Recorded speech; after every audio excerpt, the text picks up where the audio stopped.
Creative Kill Live. Welcome to the show where the lights go dim. Albuquerque nights, yeah, it all begins. From the Duke City streets to the ledges we ride. Everybody gets killed on Creative Kill Live. John Roberts on the mic, that's the host and creator.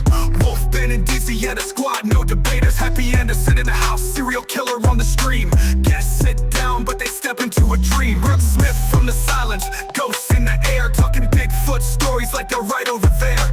True crime echoes while the crowd's alive. Then the lights cut out, it's the end of the ride. Welcome to the show where the lights go dim. Albuquerque nights, yeah, it all begins. From the Duke City streets to the ledges we ride. Everybody gets killed on Creative Kill Live. What's up, everybody? It's John and Ben, and welcome back to Creative Kill. Today we are super stoked. Ben, I'm excited to have on this next guest. He's like one of the biggest supernatural sleuth TikTokers. Mm-hmm. I don't know how many followers. I know it's over 1 million that Brandon has. But we had on Brandon Gayhart, the supernatural sleuth. And if you guys aren't familiar with Brandon Gayhart, he is a TikToker from Kentucky. Yeah, backwoods a little bit. Yeah, and he's a cop too. Yeah, also, Yeah, he's one of our boys in blue, man. And Right. Thank you, Brandon, for your service. But he Much also specializes in supernatural stuff in Appalachian. I know. I gotta tell you, I was a little shocked because he told us some stuff that I was just like, wow. You know, I just never even thought about it. And obviously, I have that connection to Appalachia with my family being from West Virginia. So it's right next door to Kentucky. Right. But yeah, he was a great guest. I loved it. Super cool. A very genuine person. Brandon, thank you so much for coming on. We do really appreciate it. Yeah, we do. And we'll get to that segment here in a second. But first off, guys, we got to plug our sponsors. Most def. All right, you want to hit the first one? All right. So first off, here we got Crown Jewels and Coin. Thank you so much. We truly appreciate it. Yes, Crown Jewels and Coin. And then we have our next one is going to be obviously Duke City Toys. Thank you, Leo, at Duke City Toys and Collectibles here in Albuquerque, New Mexico. And then finally, we've got New Games Plus. And so we're super stoked. New Games Plus is a gaming center here in Albuquerque. All three of you guys, thank you so much for the season 1 sponsors. You guys were amazing, okay? Yes. And I want to let our audience know too. Obviously, you see we're wearing some new merch today, dude. Guys, we've got our I've got the Alien Creative Kill Live shirt, and you've got the Grim Reaper shirt. Yep. And on the next recap episode, or the last recap episode, we'll make the announcement about the I guess you would say the splitting of the brands or whatever. But we've got some really exciting stuff coming up for next year, guys. Yeah. But anyway, back to Brandon Gayhart. So everybody, just to tell you right now, Brandon, follow him on all his socials. It's called the Supernatural Sleuth. Brandon was awesome. He was a great guest. Super awesome.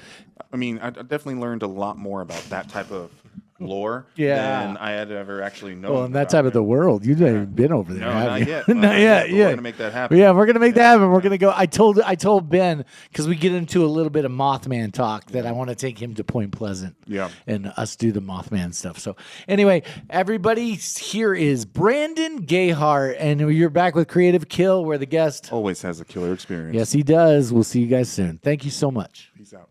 What's up, everybody? It's John And Ben. and we are back here with Creative Kill Live today.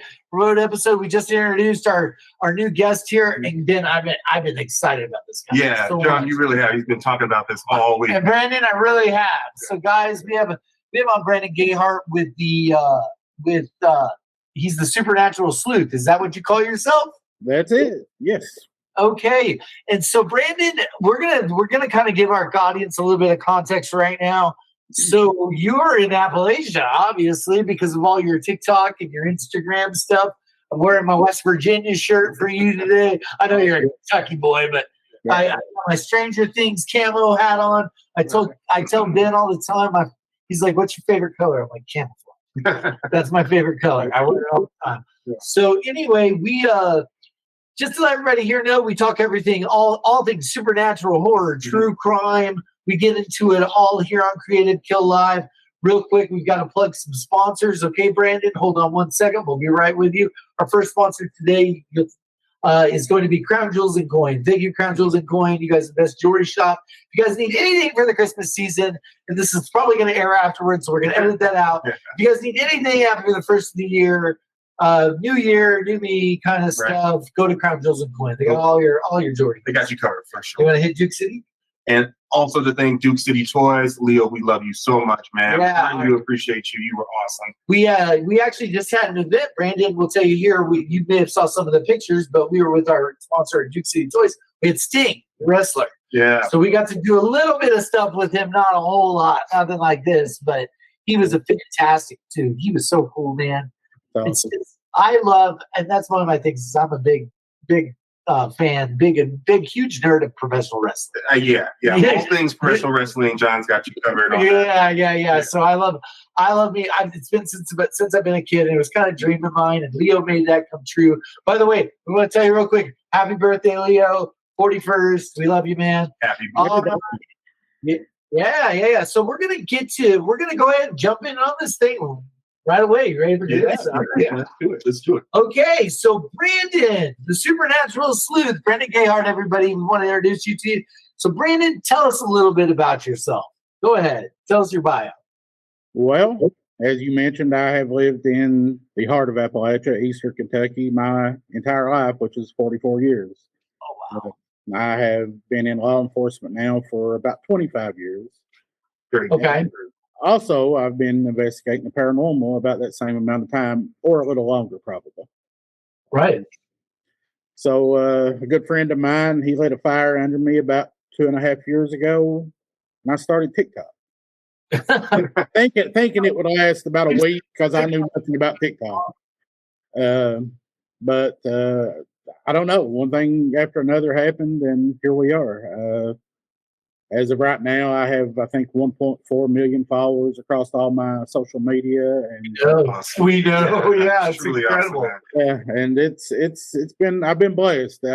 It's opened a lot of doors. I've got to talk something I'm truly passionate about, something that means a lot to me, and it's been a journey, but we're just getting started. So Man, I gotta tell you, from the TikTok thing, because we started on Instagram. That was kind of our thing.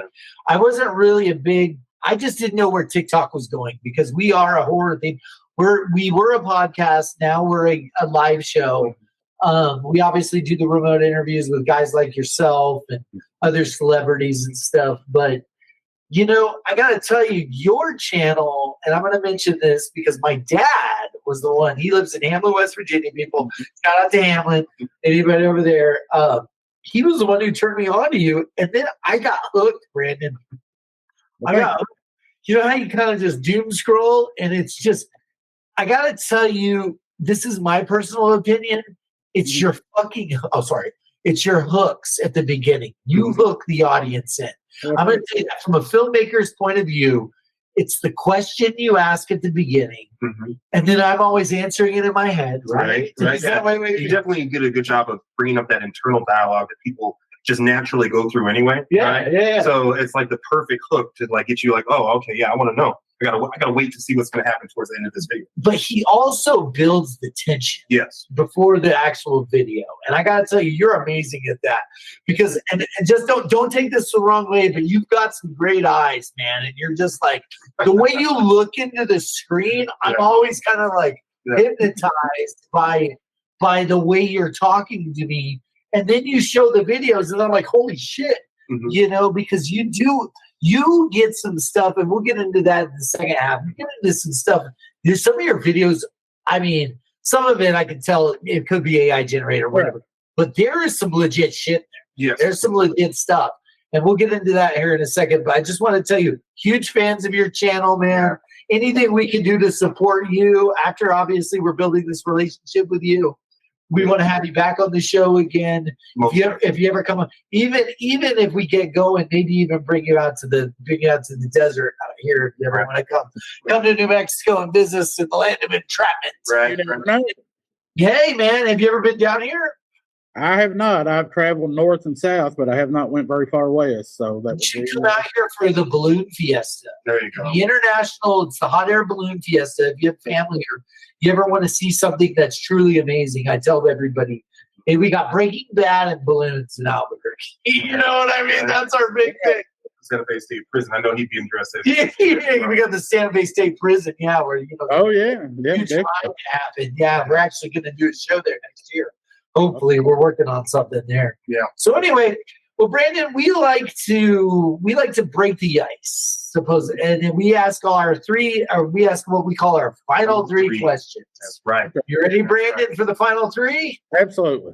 All right. Hit you with number one, Brandon. Here we go. So, what is your favorite horror movie of all time? Your number one. That's easy. Halloween, the original, John Carpenter, 1978. That is awesome. Yeah. We get a lot of Halloween. Definitely. We do, but I love talking Halloween because we kind of get into a lot of Freddy and Jason, but we haven't really gotten into Michael. Not as much. Michael's a complicated character, right? You're you're a cop. Mm-hmm. You know this. I mean, we've all kind of, but from my background too, you've experienced guys, but it's like he has the drive, bro. You know what I mean? Right. And to me, it's the simplicity of it. Like, the original 1978, your typical horror movie babysitter.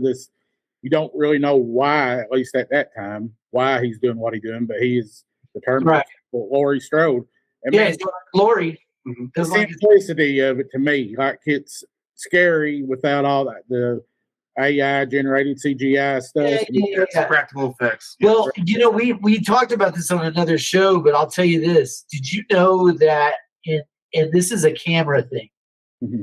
That Halloween is where they invented basically the POV shot, like the shot from Michael's eyes, watching people, kind of like in Jaws where you see the shark going through the water, right? The POV shot was originated by John Carpenter, and that right there is iconic. yeah, it's iconic in itself, and it scares the shit out of you because it started this whole thing. It's like, oh, let's see it from the killer's eyes. But yeah, Halloween, one of my personal favorites as well. That's a great answer. The second question we always ask is, and it may be the same thing, but who's your favorite horror villain or creature? Well, I don't think it come by any surprise, but Michael Myers. Michael Myers. There we go. That's why I wore the shirt for you, brother. Yeah, shout out to Wolf Krusemark, one of our hosts who makes this shirt. You know what? You like Michael Myers as much? I'm gonna send you one of these shirts too, dude. I'll send you one of the Oscar Mayer shirts. We'll have Wolf send it out to you. You give me your size, and I'll have him send you one. This is one of our favorite. It's one of our fan favorite shirts that he designs. That's awesome. But yeah, Michael.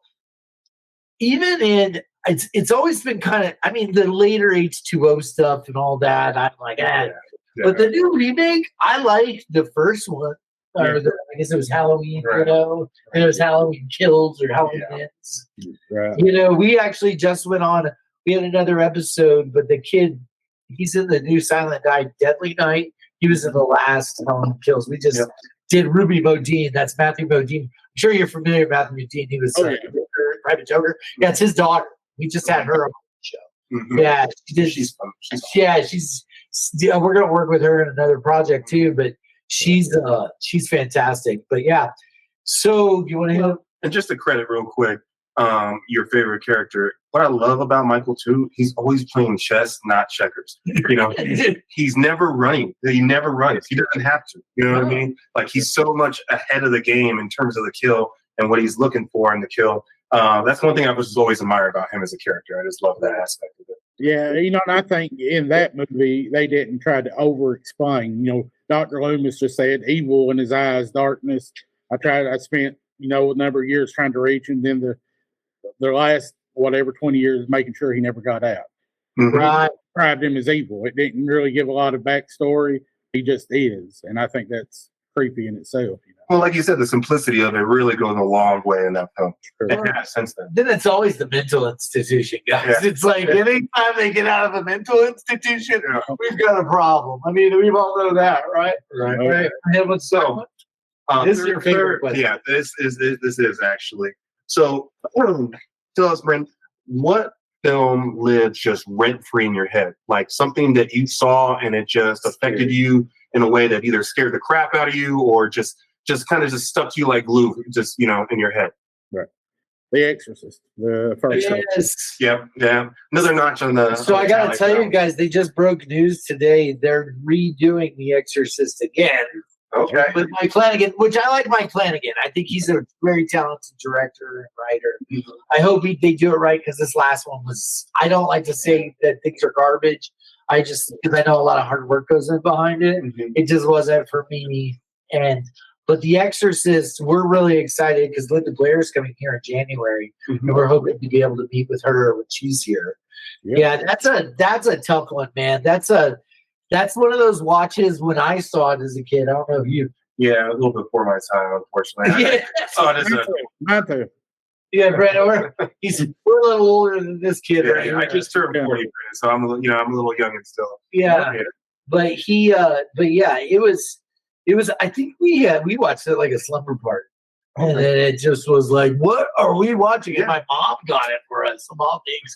She's like, "Here, you need." But my mom's that kind of a person. She always is like, "You need to watch." Well, your mom's a cool mom. But she is a cool mom, but she's kind of fucked up. Anyway, yeah, well, that's awesome, man. But what do you think about like The Exorcist? Like, did it when you say it scared you? Tell us why. Like, Because I believe it can really happen. To me, that's what's scary. You know, depending on what your beliefs are. But I'm a devout Christian, and we love our I believe demonic possession is real. So, Jason Voorhees, Freddy Krueger, we all pretty well agree that's Hollywood. Mm-hmm. This, to me, could really happen. So that, to me, that's what makes it scary. Because, I mean, I know a lot of that's effects, but still, I think it happens.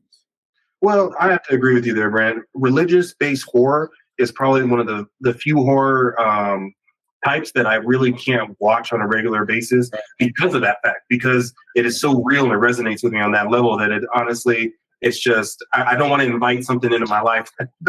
We've had this conversation now 28 times. Yeah, we tell everybody the same thing. It's like Carlos, same thing. I think there's been like 5 people. The Exorcist probably leads that question that we said. Most definitely. Because it is. I mean, and then it was the excellent performances, with the actors, obviously Linda Blair being, I don't know how old she was. What was she saying? 12 or so? She was very young. Yeah, I know. And she even sustained permanent back injuries doing that. Yeah. I really want to ask her about that. Yeah. But now she runs a dog charity. It's like, she runs a very successful dog charity in California. But anyway, well, those were great answers, man. But this is the part I'm pumped for. I kind of rushed our final 3 because I really want to geek out with you for a little bit about this. So I'm gonna go ahead and set our timer, but we've got about 25 minutes, fellas. But let's talk about some cryptids, some stuff in Appalachia. Yes. Let's get into it. So, Brandon, the second segment of our show here we call story time. So we're going to get into your stuff here in a minute, but have you ever had personally like a supernatural experience? Maybe is this what inspired you what you're doing now because you've all this stuff. So tell us a story. Tell us what you got. Like tell us something creepy, scary, something just outright weird maybe that happened to you. Give us a little bit of tea. Yeah, well, I could sit here for 25 days and tell you things I probably encountered, but I would say the first thing I ever experienced in my life when I was 4 years old.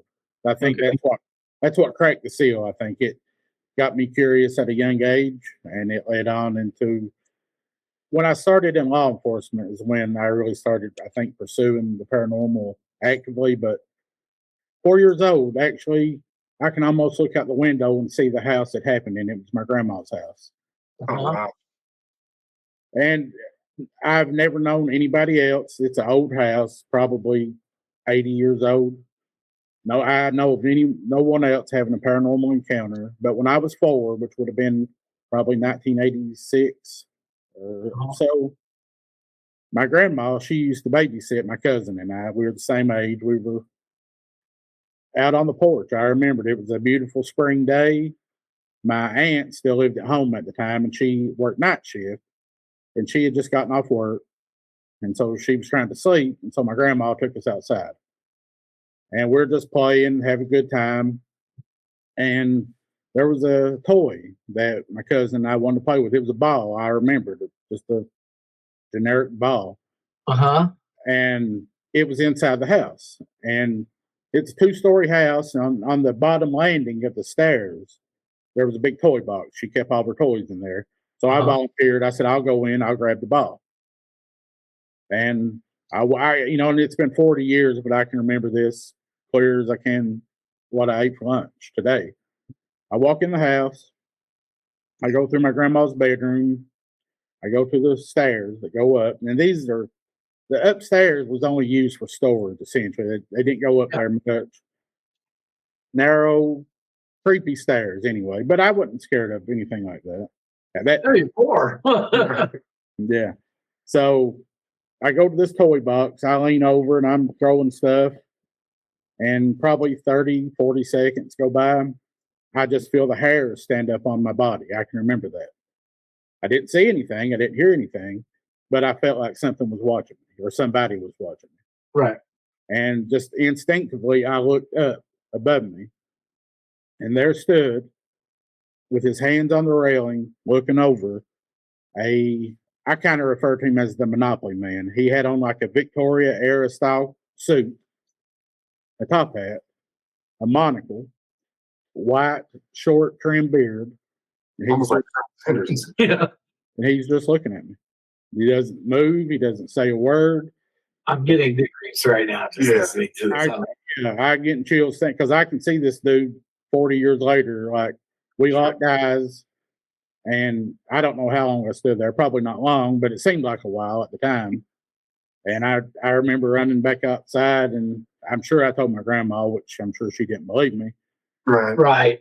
But, I have memories of other things being that age, but not any that clear. Like, I remember that since it happened, as if it happened yesterday. Yeah, just imprinted on you. Brandon, do you happen to remember, like, certain details in terms of, like, maybe the coloration of what he looked like and whatnot? Was it kind of like the classic, faded ghost, kind of like gray and white, black and white kind of scenario, or were there actual colors to his person? Yeah, he looked like a man. I mean, he wasn't like transparent. He was solid. He had on a black suit. I can't remember the shirt. I think white, but I remember a black suit, a black top hat, a monocle, the gray short beard, and he looked like a man. And there was nowhere, if it was a person, he could not have escaped. There were no doors, no exits. Like, he was there, and then he was gone. That's crazy. At 4 years old to experience something like that too, probably. Again, you tell your parents about stuff like this because we've heard these other stories. It's like Karl was telling us when he saw the UFO. He told his parents, they're like, "Nah, we don't believe you." Yeah. But it sat with him all of his life. So let's kind of segue into this. So that's kind of what started your whole peaking this supernatural sleuth thing. Now let's just get started. So your first video you post.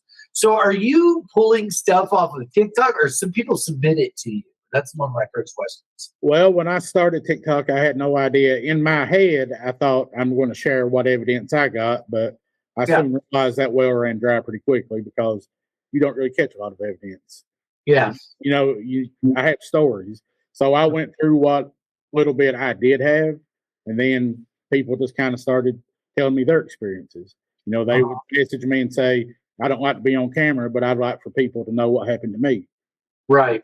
One thing led to another. And, I do some of the things I'll see. I'll be Googling and see an interesting picture, but I would say 95% of what I share, people send to me. Cool. And, I can't say for sure it's theirs, or it's real, but, Right. So let's get into a little Appalachian lore. So I'm going to hit you up with the first one. Okay. So have you been to Point Pleasant? Not yet. Not yet? Well, maybe we need to meet you up there for the Mothman Festival because that's what you got. I saw the movie The Mothman Prophecies with Richard. Mm-hmm. Right? We all saw it. Like, that was kind of one of those things. It was like, what is this about? Right? Sure. And then when I found out, obviously I have ties to Appalachian also because my cousins, my family, everybody's from West Virginia. They're in Hamlin. but it's like an hour and a half away. So my dad was like, hey, let's go to Point Pleasant and just check this place out, go across the bridge, do all this stuff. Have you guys heard any Mothman stories in Kentucky? I mean, is that like something that may pop up over there? You know, I've not really heard much out of Kentucky, but in Tennessee, around the Smoky Mountains, Yeah. George, I have heard 2 or 3 different stories from that area. Right. Yeah, I know that it's kind of one of those. It's not a Bigfoot, or it's not the like Skinwalkers or Dogman or any of those kind of things that we talk about. But I have always been kind of, it's just the whole like lore of the bridge falling and all this stuff that kind of surrounds the lore of the Mothman. It's always intrigued me personally. And I keep telling Ben, I'm like, I've got to take you back there, man. Yeah, A lot of people, Brandon, they don't realize. Like, I grew up in West Virginia as a kid. I've been there since I was born. I mean, going back and forth seeing my grandparents. So we would just walk around the woods. We were actually talking about kind of like latchkey kids. Like, you just like, oh, just go. Yeah.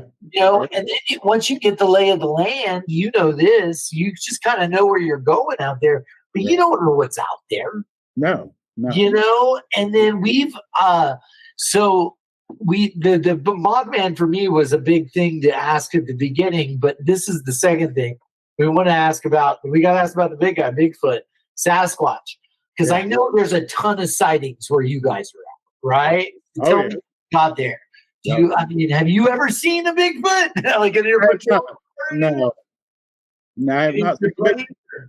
So I didn't really start getting into the cryptid side of things until around about the time I started TikTok. So 2 or 3 years ago, I was always mainly just kind of like hauntings, ghosts, that type of thing.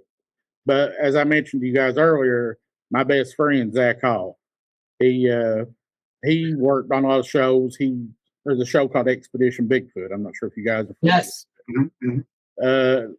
I've met all those guys, but Russell Acord, he's a good friend of mine.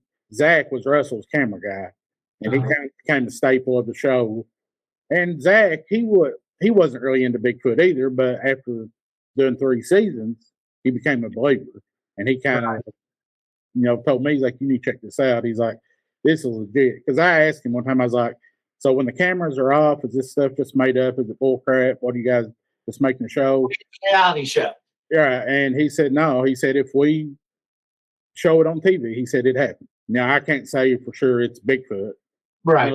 But we can't explain it. And he told me experiences they had, and I asked Russell Acord, one of the cast, the same thing. I've actually went out with him on expeditions before, not on TV, but yeah. And I asked him the same thing. I said, "Is it bullcrap? Is Bigfoot real? What is it?" And he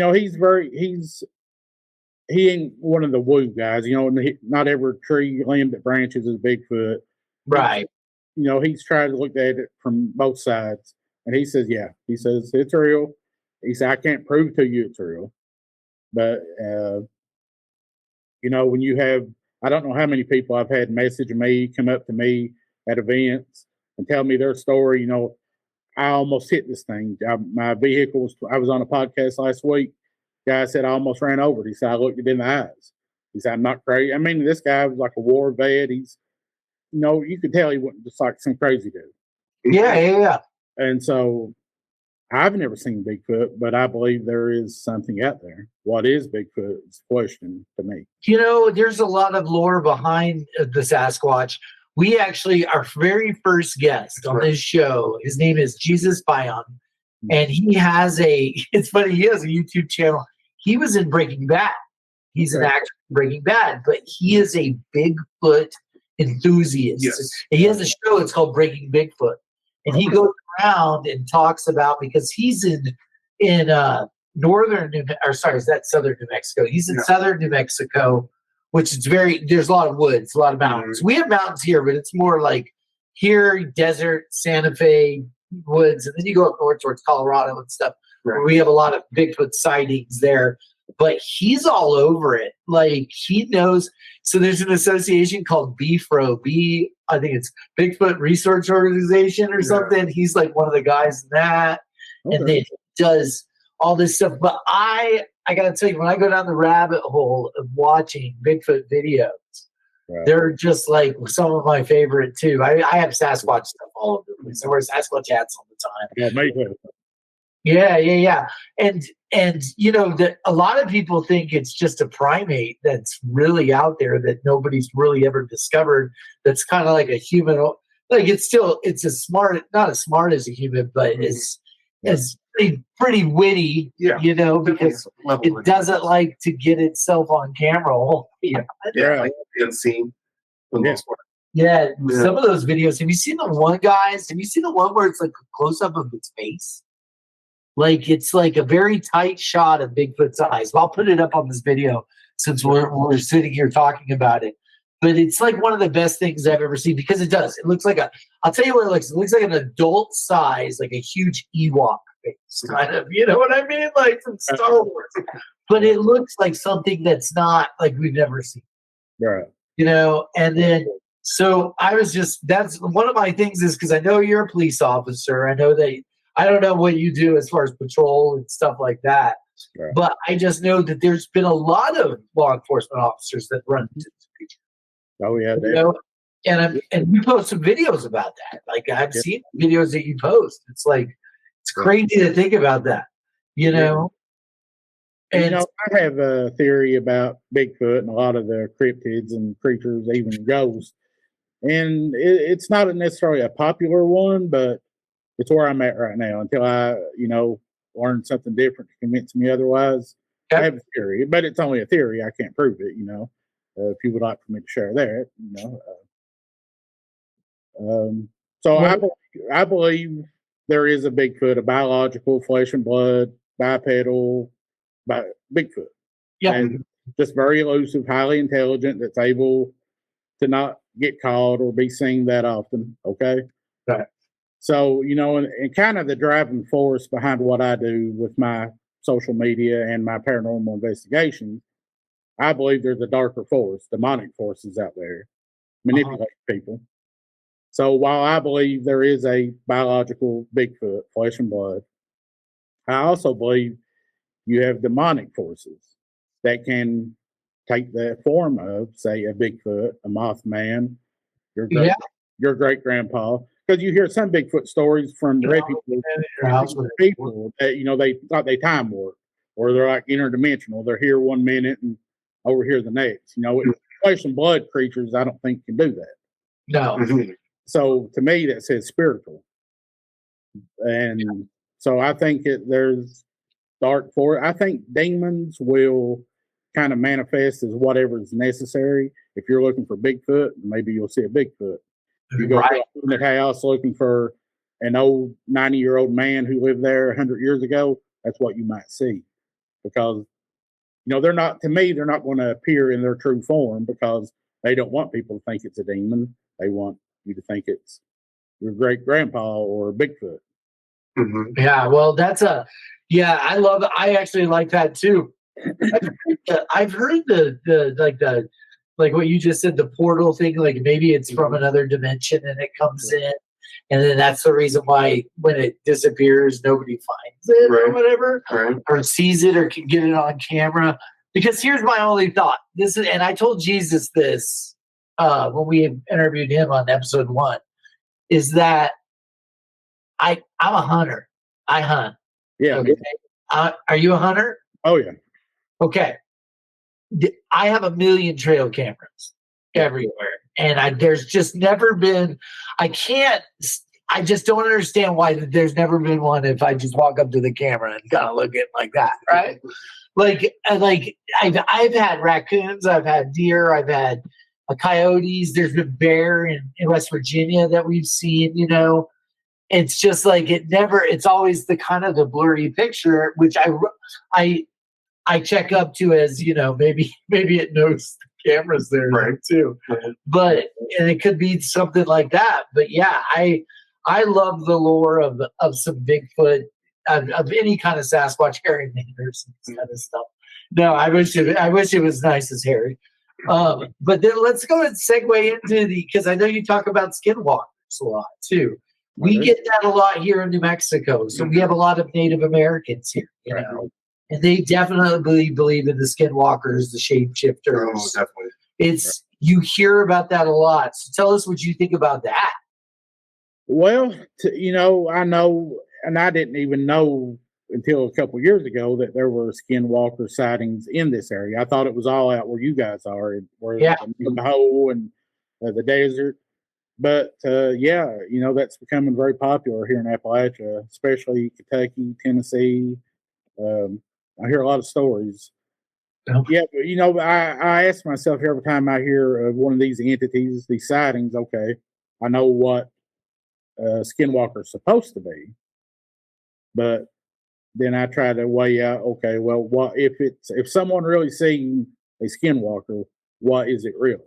And to me, I always go back to something spiritual. I think it's demonic. You know, I mean, I know a lot of people don't agree with that, and maybe I'm wrong. I have to tell you, I do agree with that because my dad, we're going to go back to him a lot. I've mentioned him a lot on this show because he's into the same stuff we all are, right? He loves this kind of lore. He's loved it since he was a kid. He tells a story, which I'll tell at the end of this when we get into Dogman. But he has this other story. So when my mother is, so my grandfather was full Native American, okay? I don't look like it because I got the Irish part, but if you ever meet my mom, you can definitely tell that she's half Native. Yeah. And so they go to a lot of these feast days and these powwows and all these big things out here.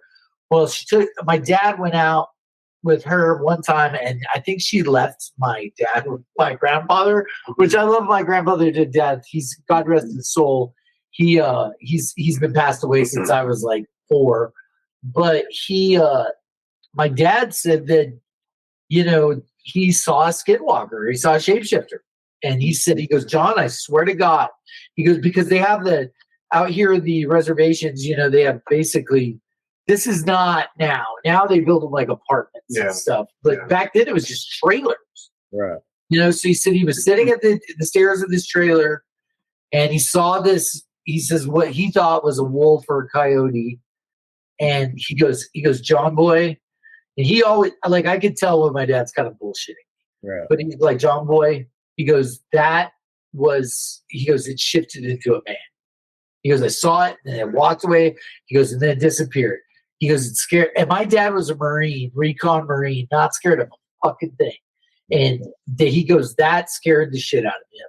You know, and we've always believed that. What do you think? Yeah, no, I agree. I mean, as somebody who grew up around a lot of Native American people here in New Mexico and whatnot, just the stories you hear about how even becoming a skinwalker in terms of like the ritualistic things that go into it is super creepy. And I don't want to get into too many gruesome details, but it has to do with like killing family members and things of that nature. Horrible. But yeah, so to see one flat out, I don't even know how I would react to that if that would actually happen to me, to be honest. Have you ever saw anything like that? You? No, I don't think so. You know, but I do know people who have had similar stories like your dad, who seen an animal, a coyote, or I've heard so many, but maybe in a couple cases a deer that person. Yeah. No, I don't think that's anything physical, flesh and blood. You know, we're bound by the laws of nature. As you know, I can't walk through a wall. I sure can't morph into an animal. So it has to be spiritual. Yeah, that's what. And then now let's get into, since we are guys, we're sitting here. We've got about 10 minutes of time left for this episode, but I want to get into your paranormal stuff. You have some of the best paranormal videos I have seen. Whoever you sends these to you and gets these to you, there was one. I think it was your most popular one. There was one where it's the guy, you think he doesn't know what it is in his house, and he comes around the corner. Did you see that one? And it's the black shadow, but it looks like it's got fucking horns. Yeah. It looks like it's a demon. Yeah. And then when it comes in, because he's like hiding or whatever, I thought it was like some crazy found footage film, but then I went back and I watched it again. I'm like, oh, damn, dude, that looks That does not look like a produced thing. Like No. that looks like something that you can't make that up, right? Right.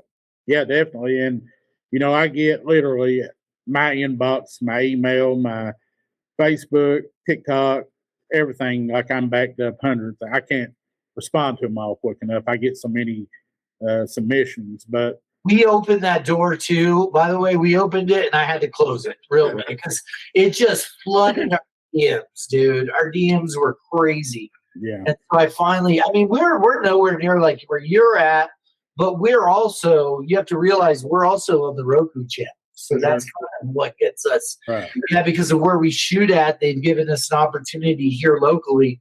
But we didn't know, I didn't know we were actually going on throughout the world talking to people. It'd have been a little different, but it seems that, we're not the only ones. Yeah, so the paranormal. So how many more paranormal experiences? I mean, can I add? Let me just ask you, at the police department, you work for it. Do you feel energy when you go into a place? And I hate to say this when somebody's unalived or whatever happens. Right. You ever had any kind of crazy stories about that? I mean, that you could talk about? I've never responded to a call where someone has died and felt anything weird, but I have responded to a lot of calls, like say a trespasser, someone thought someone broke into a building, and I've went in to clear the building, and have actually seen people full body, what I thought was a person, chase them to a dead end hallway, and they'll be gone when I around the corner. They're gone. And That's crazy. yeah. I've had Chills go up your back at that point, No, buddy, I'll tell you, when I was working in, so my company was in Dallas, and one of our contracts was Dallas Housing Authority, which is the projects. Right. And I went into, same thing as you, it was a call for a break-in, but it was a vacant unit. And so I went in and I shouldn't have cleared it by myself, but I did because I was stupid, young and stupid. I was in my 20s. Mm-hmm. So I'm over there, and then, hey, Brandon, that's back when we had those big mag lights too. And I saw something, and I went into the room after, and I'm screaming at it. And then when I went in, there was nothing. Yeah. And I was like, "What the?" I was so scared. And obviously, when I came out, I told my supervisor what I'd saw, and he thought I was a nut job. He was like, "Whatever." And I was like, "No, man." I was like, I swear to God, I walked in there and I saw somebody in there, and I saw them run from me. And I went after them, and there was nobody in that room. And I sat there and I looked all around, did all kinds of stuff, because Brandon, this may be a new show that we all three need to start together, but it's just talking to law enforcement officers about what they've seen. I think that there may be a niche for that. We may need to explore that in the future, because I definitely want to have you on again, and I want to bring you on kind of as a guest host, and we can bring some other people on too and talk to them about these things, because you've been nothing but fantastic with this, man. But the final thing I want to get into, and I know this interview is kind of short, but we're going to revisit you again very soon next year, because I've already talked to you. Brandon's going to go, just let you guys know, we've invited Brandon to work with us on another project. We're not going to tell everybody what it's about, but we had this really great conversation. It's going to be good. He's going to make his Hollywood appearance, hopefully. Oh, yeah. But it's the dog man. Mm-hmm. I've got to tell you, Appalachia gets a lot of dog man stories. Yep. Okay. And I want to tell mine first. Okay. And then I'm going to let you get into the rest of it, and we'll close out the interview. Okay. So my grandfather in West Virginia, he worked on the gas wells. Yeah. Okay. The gas lines, whatever. And my dad was riding with him as a kid. And they said that they swear to my grandfather was a highly religious man. I've told a couple of stories on the show that he's told me, and he was a believer, kind of like you are. He always told me, he's like, Johnny, because he called me Johnny. He's like, Johnny, there's other forces in this world we do not know about, and you just need to, and sometimes I took it as like a scare tactic to be a good kid, but then when you dig deeper into this stuff, so they were driving, they're checking the gas wells, and the sun, it's like here, the sun goes down at like 5 o'clock. Mm-hmm.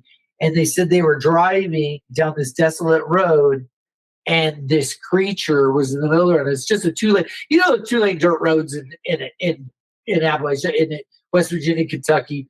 It's just like you gotta stop and let somebody pass you. And yeah, so they said there was this huge dog-like creature in the middle of the road. Its tail touched one end, and this was a big road, and its head was at the other. And then it kind of just looked at them and darted off and took off. But when it took off, they said it was on all fours, but then it kind of got up and was confused. Yeah. And they watched it. They tracked it through a bottom, through one of the bottoms there. Right. And a lot of people, Ben doesn't know, a bottom is basically a field. Okay. They call them bottoms in West Virginia. Yeah. And then and they call it mountains. They're hills, and they're not fucking hills. Trust me. I run those things all the time. That's a mountain. So if you have any dog man, like any kind of crazy stories, I'm a huge werewolf guy too, so I love this kind of lore too. Again, I haven't personally encountered dog man, but I have heard some insane stories, and I say this all the time: the Smoky Mountains, Tennessee, and Western North Carolina are almost like the epicenter of all things Bigfoot, dog man, even Mothman. Yeah, but yeah, I shared a story not long ago. Came out of the Gatlinburg area in the Smoky Mountains. There's a lot of hiking trails, the waterfalls, and there was this family. They went to Gatlinburg every year, and one of the guys, kind of like me, kind of fat, didn't really like to work out. So yeah, he was kind of hesitant about going anyway, but he decided to go on this hike to this waterfall, which was pretty much uneventful. They got there, they had lunch, had a picnic, and as they're coming back out, this guy was in the back and he had to use the bathroom. So he said, "You guys go on, I'll catch up." And it was getting close to dark. And so he does his business. And when he starts back on the trail, he begins to hear something around him, which isn't that uncommon: deer, black bear, all wildlife. So he's not too alarmed at first. Then this thing just it's on his left side, then his right side. And he's trying to see it through the trees, and finally he does. And he described what kind of like your grandpa, this thing kind of like a big wolf, but it was on 2 legs. Uh-huh. He described seeing its teeth. Snort like it was growling and making these guttural growls. And it's just kind of circling him, like it could have had him at any time. But at this point, he begins hollering and screaming for his people in his group. And thankfully, one of the other people did hear him and came back to him as he's running. But this thing circled him the whole way down the trail. Yeah, but that's just one of many. That area is like a epicenter for cryptids. Yeah, for cryptids and paranormal. So let me ask you: so where you're at, is it woodsy? Is it really woodsy where you're at? Yeah, we got a lot of hills, as you call them. Yeah. Yeah. Yeah, the first time I went really deer hunting there, I shot a deer, and he's like, "Drive the deer down the hill," and I was like, "This isn't a hill, dude. This is a mountain." Yeah. But no, it's back there. I don't know what it is about Appalachia, because I talk about it all the time. I tell them stories about West Virginia and stuff. It does. You're 100% correct. I feel like it is an epicenter of where kind of all that just grows from. Right. You do have a lot of religious believers back there, a lot of highly religious people.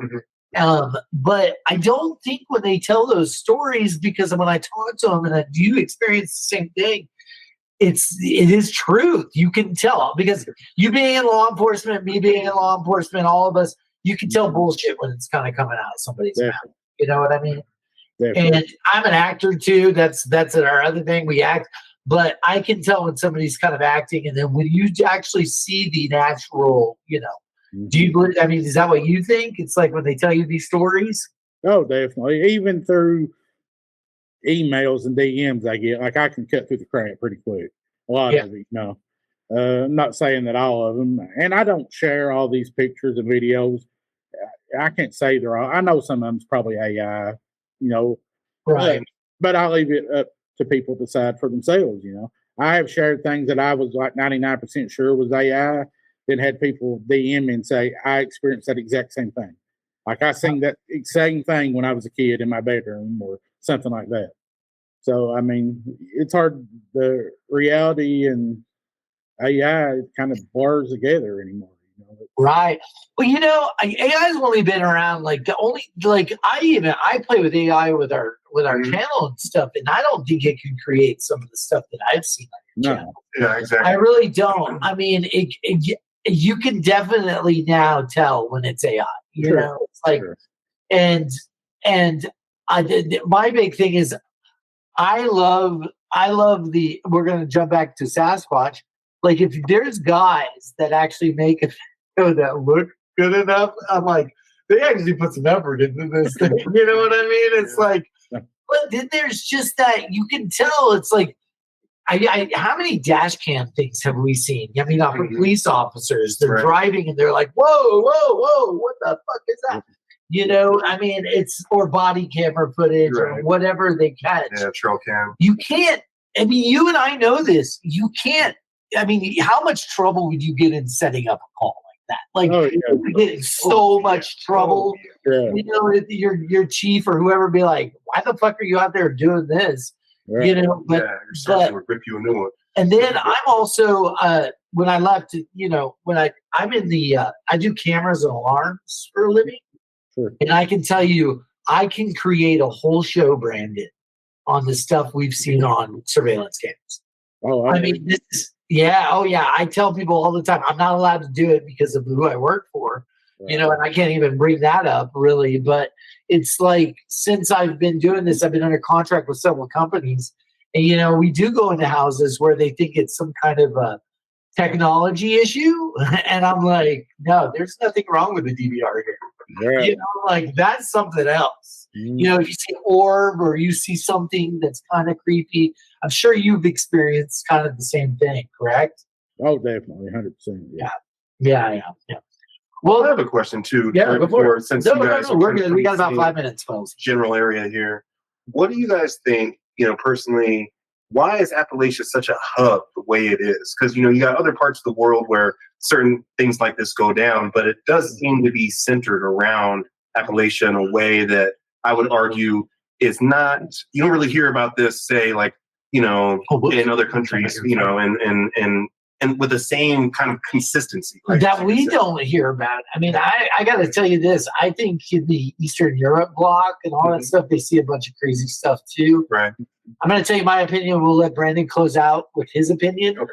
But my opinion is this.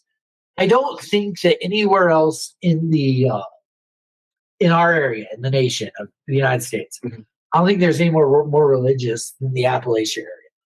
I think that there's a lot of religion there, and I really believe that, you know, if we're going to the demonic stuff, guys, that it's the draw to them. They've already got people in LA. You know, I mean, this is Tanya. We've been seeing the documentaries and stuff. There's so much. I think that, and then when you go back there, Ben, he'll tell you this. It's so family oriented. It's so small communities. It'd be easy for one of them to just get taken and just disappear like that. I mean, tell me what you think, brother. I don't know. Yeah, I agree 100%. I think that at the core, that's, like you said, the Bible Belt comes right through Eastern Kentucky, Tennessee, Virginia, West Virginia. And, you know, I think that's important when you talk about demonic things, because I always say this: if you're, you know, like I said, devout Christian, I believe if you're not, you know, I don't think demons they don't need to waste their time on you. So they're working in that's the hard part of town for them. We got to work overtime to get these people. Yeah. And, you know, Appalachia too it's ginormous and it's ancient. I think it's like the oldest mountain range. Correct. And it's from the southern U.S. all the way up to, I think, goes into Maine or upstate New York. I mean, it's huge. So when you say Appalachia, that's thousands of miles, probably. Yeah, it's huge. It's a huge stretch. A huge stretch. Right. And the isolation, like you said, you know, some people don't even have neighbors within a mile, or, you know, it's very remote. And this is what I've been trying to tell you, man. It's like back there, my grandmother would stay. I mean, this is has nothing really to do with supernatural, but my grandfather would go on the road and go work because he had to work all over the state. I mean, there's such a little population in West Virginia. He was gone for days back in the day, and then he'd come back. And she was there, and she wouldn't see a single person besides our kids. You know what I'm saying, Brandon? It's like, and then I feel like, I mean, we'll jump into a little true crime. I mean, obviously, you being a police officer, but the Appalachian Trail, how many people have disappeared off of that thing? Definitely. You know? Oh, yeah. Yeah. You know, I mean, I don't know how many search and rescue missions you've been on back there, but I'm sure it's been a few, you know? Yeah. I mean, like you said earlier, when you were little, you kind of get the lay. If you're from this area, you just evolve into it. You know where to go, how to get back home for the most part. But people who come here, they're not familiar with the mountains and they don't know how to maneuver. I mean, you can get lost quick. And I mean, and there are predatory things aside from the supernatural, you know. Right. I have seen mountain lions, panthers, and you don't know really what's out there. That's, you know, my grandfather always said that about the panther thing too. But you just brought up, he saw a black panther too back there. It's a cougar. It's a mountain lion, but it's black. You know? He's talked about that, and he's you know, that's a big thing for them back in West Virginia because they're always terrified. They're like, don't go outside. That's one of the things I got to tell you about your TikToks, man. I love it when you kind of bait us in with your dialogue at the beginning. But then you kind of give these telltale warning signs to people who are like, listen, this isn't bullshit. You know, this is Appalachian. This is where we're at. And that's why I love having you on with us right now because, Brandon, it's a different part of the world that the rest of the world doesn't see. Okay. And I got to tell you, down here in New Mexico, I'm from Texas. So when I moved here, it's kind of similar, you know, very impoverished states, you know, back there. Obviously different ideologies as far as blue red. I don't care about politics and stuff like that. But you hear it's New Mexico, Kentucky, Tennessee, West Virginia, stuff like it's all these remote areas, either Florida, Louisiana, you know, it's always something where kind of you don't know. I guess I'm trying to say the people don't know where they're at. They can get lost easy. Things can happen to you. You can disappear, yada, yada, yada. You know, that's great. Well, man, I got to tell you real quick, we're going to jump into our third segment real quick, Brandon. At this point, Brandon, we'll take a break. I'm going to cut this part of the interview out, but this is our Helping with Horror moment. What we do with Helping with Horror is we have a video right now that runs after this. Karl will cut all this part out. But I'm going to introduce the Helping with Horror moment. We're helping a young man here who's just gotten recently diagnosed with bone cancer. Sure. And so he's got a GoFundMe going. So I'm going to plug that real quick and it'll be attached onto the air. You got it? Sure. Okay. Anyway, well, Brandon, that was awesome, man. Thank you for your story time. Did you? Yeah. Awesome. I can't wait. See, and so Brandon, we're going to tell you right now, because Ben and I talked about this. We talked about it with our other producer, Karl, and our other host, Wolf. We want to definitely have you on several times a year to talk about stuff. And just come on and we'll remote host. When we finally get some money made, hopefully after the first quarter of this year, we'd love to bring you, have you in studio with us, have really cool conversations, look at some videos, stuff like that, some reaction stuff. But I'd really like to do more further with you down the line. But right now, guys, we're going to jump into our Helping with Horror moments. Everybody knows what this is, Brandon. We always help out somebody in need. So, guys, here's the video of our Helping with Horror moment. Stick around. 5, 4, 3, 2. Okay, guys, we're back. Yeah, we're back. That was our Helping with Horror moment. We hope everybody can help this young man. He's been definitely struggling, but we've helped his family raise money for his condition. He's 14 years old, got bone cancer. We're all lucky to still be sitting here breathing air and healthy. And we all just talked about kind of our religious beliefs and stuff. I don't jump too much into them over the show. I don't like people knowing my personal life too much. But, it's just something that's dear to mine and Ben's heart when we started this show, that we wanted to help people out. And so we thank you for letting us do that, Brandon. So everybody, we're going to plug our sponsors one more time again, but we're wrapping up this interview. But Brandon, we just want to tell you thank you first, man. Most definitely.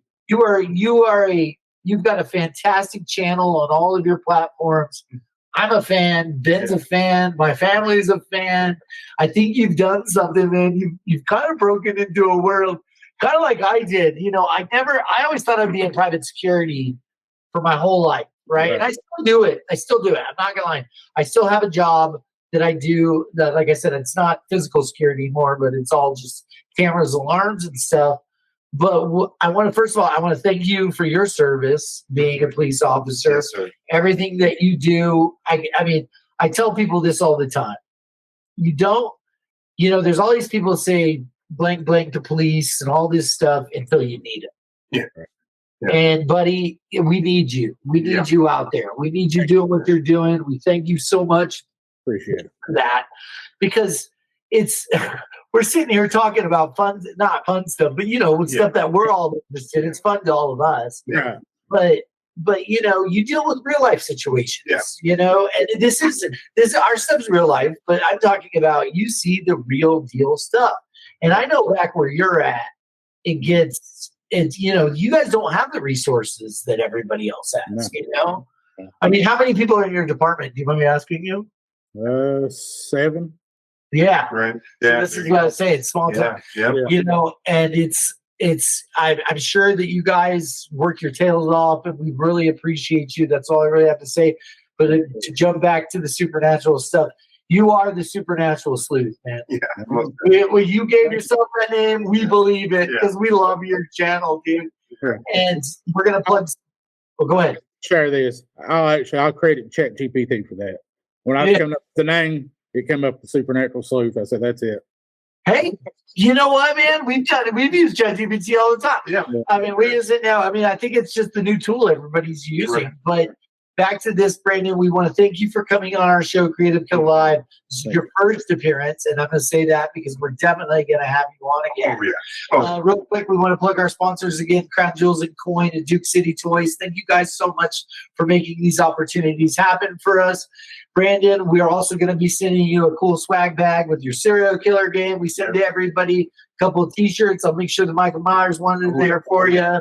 And we're going to talk to you again, man. We really do. I enjoyed this tonight, and I'm glad we finally got to meet. I'm sorry about the earlier today about the stalker that claimed he was you. We'll get into that.